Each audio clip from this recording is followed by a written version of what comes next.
And in Ukraine, a major shakeup at the very top of the government has triggered political shockwaves and raised fresh questions about Kiev's negotiating posture with the United States. President Volodymyr Zelensky has announced the resignation of his chief of staff, Andriy Yermak, a figure long seen as the president's closest confidant and the country's lead negotiator in talks with Washington. The decision came just hours after anti-corruption investigators conducted search of Yermak's residence. In his nightly address, Zelensky said he was resetting the presidential office, stressing that Russia was waiting for Ukraine to falter during its delicate peace negotiations. Yermak's name was absent from the new list of Ukrainian officials who will be taking part in the next round of talks with the U.S. Now, amid this political turbulence, Kiev has once again come under fire. Early Saturday, loud explosions rocked the capital as Russia launched a fresh drone attack. According to the city's military administration, 7 people were wounded and a residential building along with multiple cars were damaged.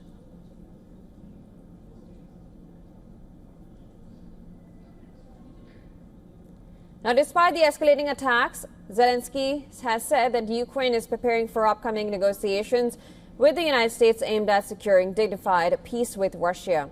He emphasized that passing the 2026 national budget remains critical, ensuring Ukraine's defense capabilities and preserving financial stability.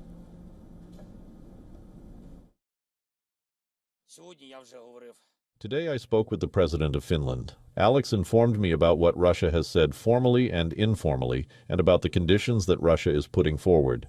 Now we are preparing for a meeting with the American side to discuss the steps that need to be taken to ensure that peace is truly achieved, and that it is a dignified peace. And when all attention is focused on diplomacy and defense in war, internal strength is needed. Internal strength is the foundation of our external unity and our relations with the world.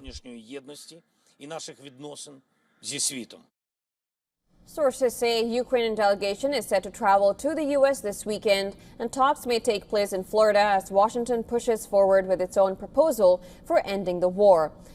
In a related development, U.S. Secretary of State Marco Rubio is expected to skip next week's NATO foreign ministers meeting, a highly unusual absence, especially as allies are set to discuss American diplomacy on Ukraine.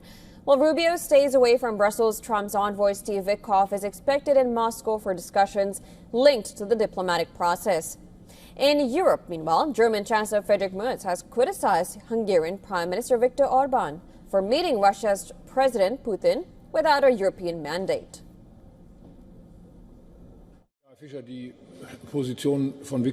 We have been aware of Viktor Orban's position for years. This is not his first trip to Moscow either.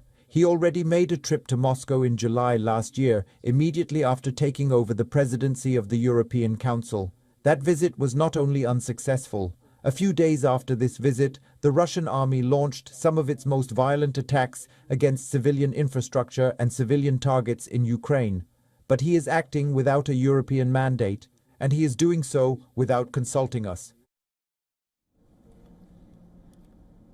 Orban's 14th visit to Moscow comes despite a series of EU sanctions on Russia and Europe's shift away from Russian energy.